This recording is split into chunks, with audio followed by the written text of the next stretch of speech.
Suhu luar 40 derajat. Ibu membiarkan Pia memakai jaket puffer. Pakai helm. Hanya karena ingin membiarkannya memainkan permainan slide. Oleh karena itu, perlu persiapan seperti ini untuk memastikan keamanan. Setiap kali dia keluar, selalu akan memperingatkan pengasuh.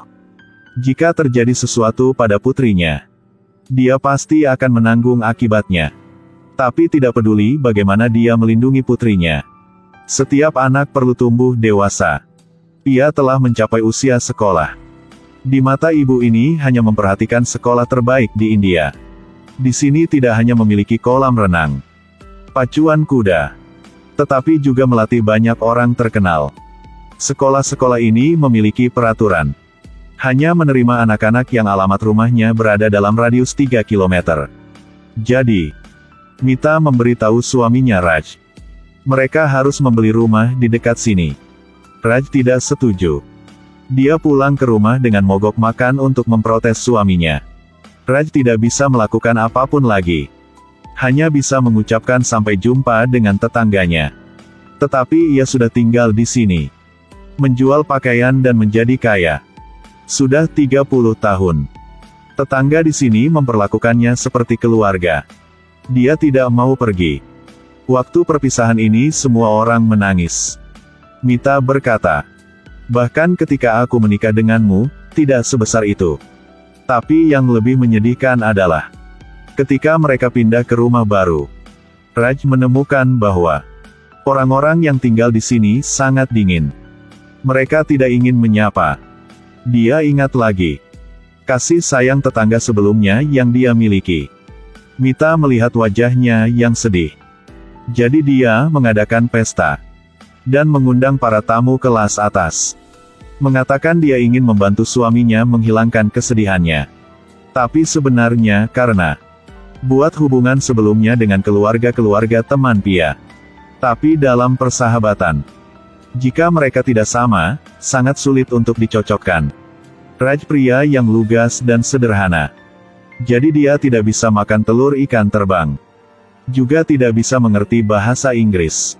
Dia bahkan berdiri di depan semua orang dan menari tarian yang sangat aneh. Melihat auranya yang miskin, semua orang tersenyum.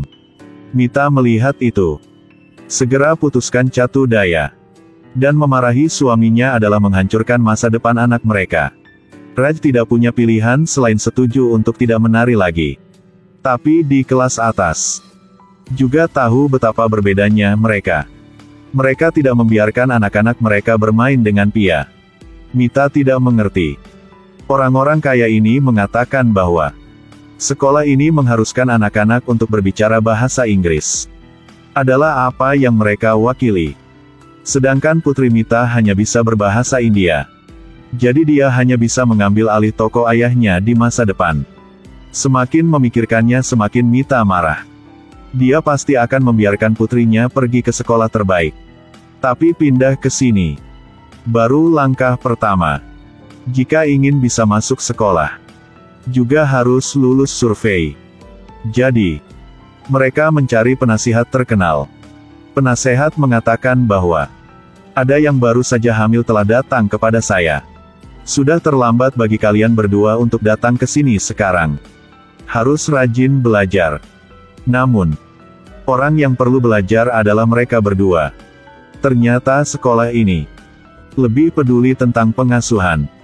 Jadi penasehat ini mengatur untuk mereka pakai pakaian mahal. Kemudian menulis esai dalam bahasa Inggris. Ini semua tentang memuji Pia. Sementara suami dan istri Raj pergi berdoa di siang hari. Di malam hari, mereka akan belajar. Pada hari mereka memasuki kontes. Mereka mencoba menggunakan bahasa Inggris untuk berkomunikasi. Mencoba untuk menjadi elegan. Tapi hasilnya tetap gagal. Jawaban yang diberikan penasihat ini kepada mereka. Sekolah itu tidak menerima anak dari keluarga yang baru menjadi kaya. Raj sangat marah. Dia berniat menggunakan cara khusus. Tapi dia baru saja menyiapkan 5 juta. Pergi ke depan kantor kepala sekolah. Dia melihat seorang pria diusir keluar. Dia juga menyelinap keluar dari tempat ini. Dia pergi mencari penasehat itu. Penasehat ini memberinya petunjuk. Berpura-pura miskin. Karena mengikuti kebijakan, sekolah akan menyisakan 25% untuk kemampuan mendaftar bagi siswa miskin. Memberikan kesempatan kepada orang miskin untuk belajar di sekolah elit. Tidak ada jalan lain. Raj memalsukan catatan kemiskinan. Tapi seringkali orang-orang berkat hubungan tidak akan pernah bisa melakukannya dengan lancar. Ketika mereka sampai di rumah, mereka bahkan belum sempat untuk merayakannya. Raj menemukan berita itu bocor. Ada banyak orang yang berpura-pura miskin. Kepala sekolah menjawab, ini tidak akan terjadi. Dia juga mengatakan bahwa rumah tangga miskin ini akan diperiksa dengan cermat. Suami dan istri ini pergi ke daerah kumuh untuk berpura-pura miskin. Hanya karena agar anaknya bisa bersekolah di sekolah terbaik di India. Lingkungan mengerikan di daerah kumuh. Mita baru saja mengambil langkah. Langsung menginjak kotoran. Orang-orang di sini sangat sederhana. Melihat mereka membawa tas besar dan tas kecil, segera berlari mendekat untuk membantu. Juga dengan antusias mengeluarkan permen untuk dimakan Pia. Mita buru-buru memukul tangan Pia. Katakan permen ini kotor. Semua orang marah ketika mereka mendengarnya. Hanya mengutuk dan pergi. Baru saja sampai di sini dan diboikot. Kehidupan mereka tampaknya tidak stabil di masa depan. Malam itu, tikus mencium kaki mereka. Seluruh keluarga menari mengikutinya sepanjang malam. Tapi tidak bisa menangkapnya. Pada siang hari, saat Raj sedang mandi, tiba-tiba kehabisan air. Mita harus membawa ember untuk meminjam air. Tapi mereka telah diremehkan oleh Mita. Tentu saja tidak akan meminjamkannya air. Tepat pada saat ini, seorang pria yang terlihat seperti peri muncul. Dia membawa 2 ember air. Mengisi ember Mita dengan air tanpa ragu. Dia juga memarahi orang lain karena pelit dan tidak bermoral. Raj keluar untuk mengucapkan terima kasih. Dan mengundang Siam ke rumahnya sebagai tamu. Baru sekarang dia tahu bahwa anaknya sama seperti putri mereka. Mendaftarkan di sekolah yang sama. Siam mendengar bahwa Mita adalah istri Raj yang bisa berbahasa Inggris. Jadi dia harap bisa membiarkan anaknya belajar dengannya. Raj panik. Jika Siam tahu ini, keluarga mereka datang ke sini untuk memperjuangkan tempat sekolah anaknya. Dia pasti akan mengusir mereka pergi. Untungnya, surveyor akhirnya tiba. Selama lulus penyelidikan ini, keluarga Raj akan dibebaskan. Raj buru-buru menyerahkan aplikasi miskin palsu. Tapi guru ini bahkan tidak percaya. Karena dia memperhatikan betapa putih dan lembut tangan Raj. Ini tidak sama dengan orang miskin. Dia memanggil seorang miskin. Lihat tangan yang retak dan gelap ini. Baru benar. Tepat setelah itu, dia masuk ke rumah. Tidak hanya dapat melihat air kemasannya, tetapi dia juga melihat Pia sedang makan pizza. Lihat semuanya akan terungkap. Siam dengan cepat membantu. Hanya dengan melihat mereka, dapat tahu bahwa mereka orang kaya yang baru saja bangkrut. Tidak tahu seberapa keras mereka hidup. Dan kemiskinan seperti penyakit genetik. Sekali akan melewati 3 generasi. Saya merasa bahwa saya memenuhi syarat untuk mengajar mereka. Guru ini untuk sementara percaya. Dan dia akan kembali bulan depan untuk memeriksa. Tapi hidup orang miskin. Belajar saja dan akan tahu. Bus ini untuk menjemput lebih dari 500 orang telah tiba.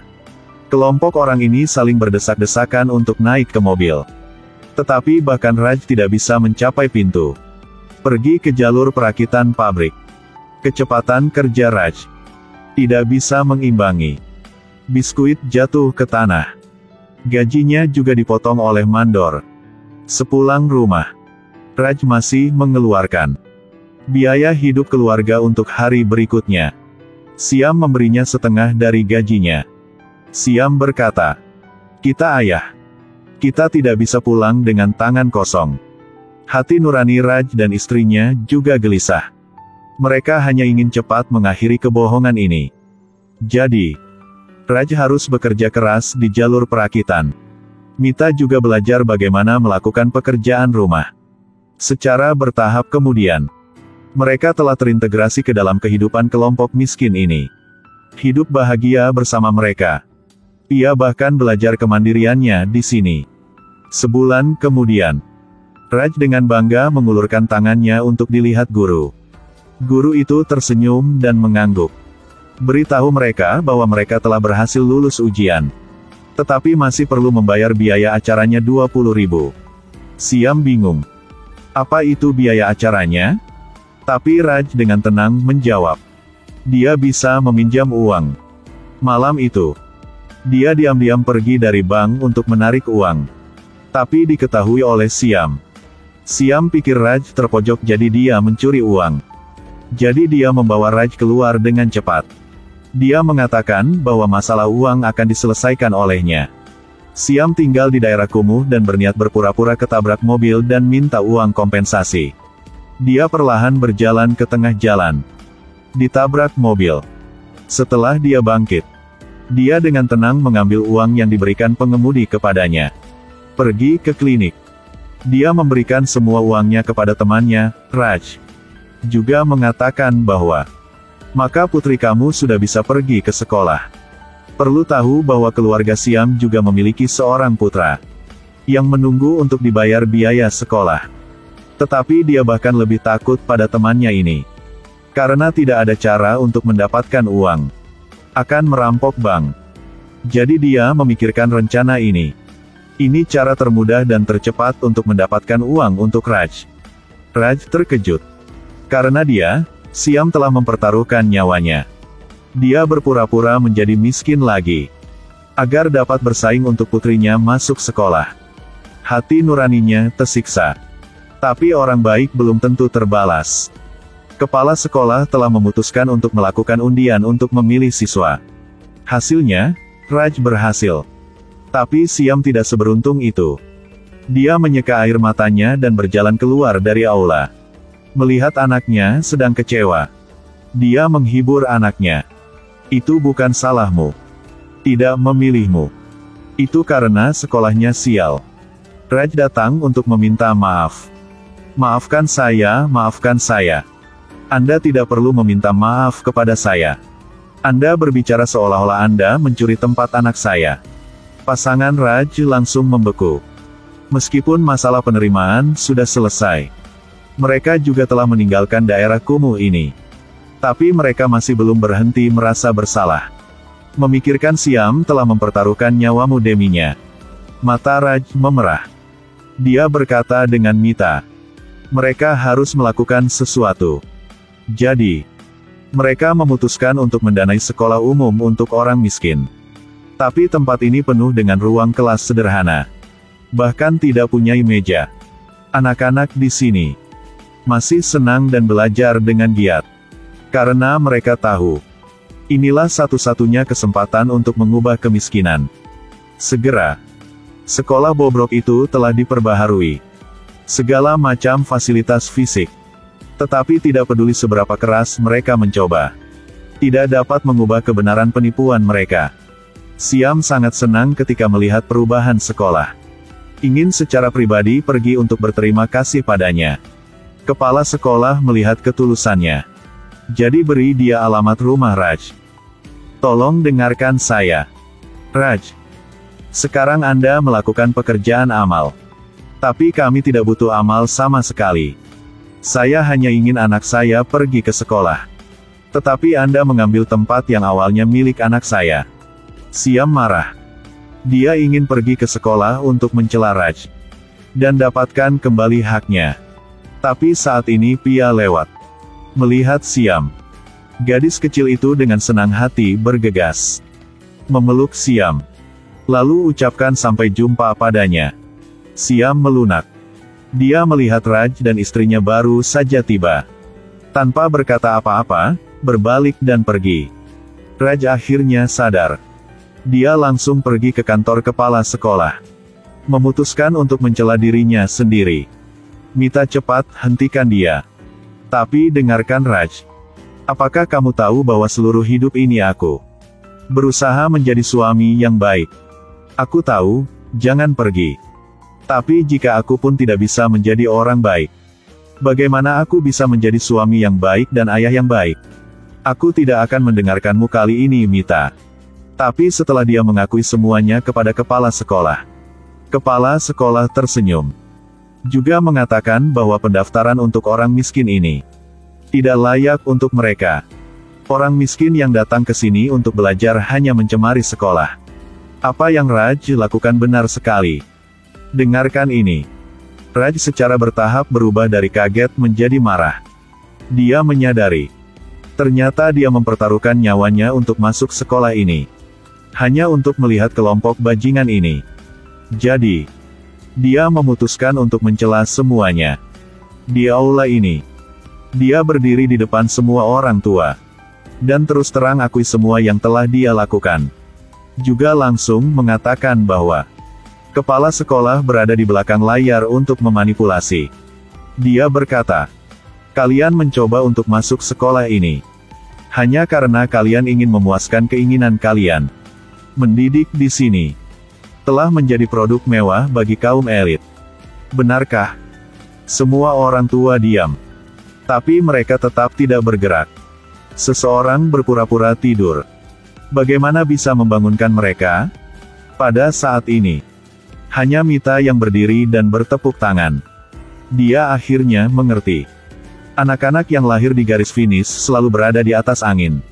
Tapi keuntungan ini, kaya dan miskin, bahasa, tidak ada hubungannya dengan itu. Harus mencoba menjangkau ke depan. Itulah pendidikan yang tepat dan penting.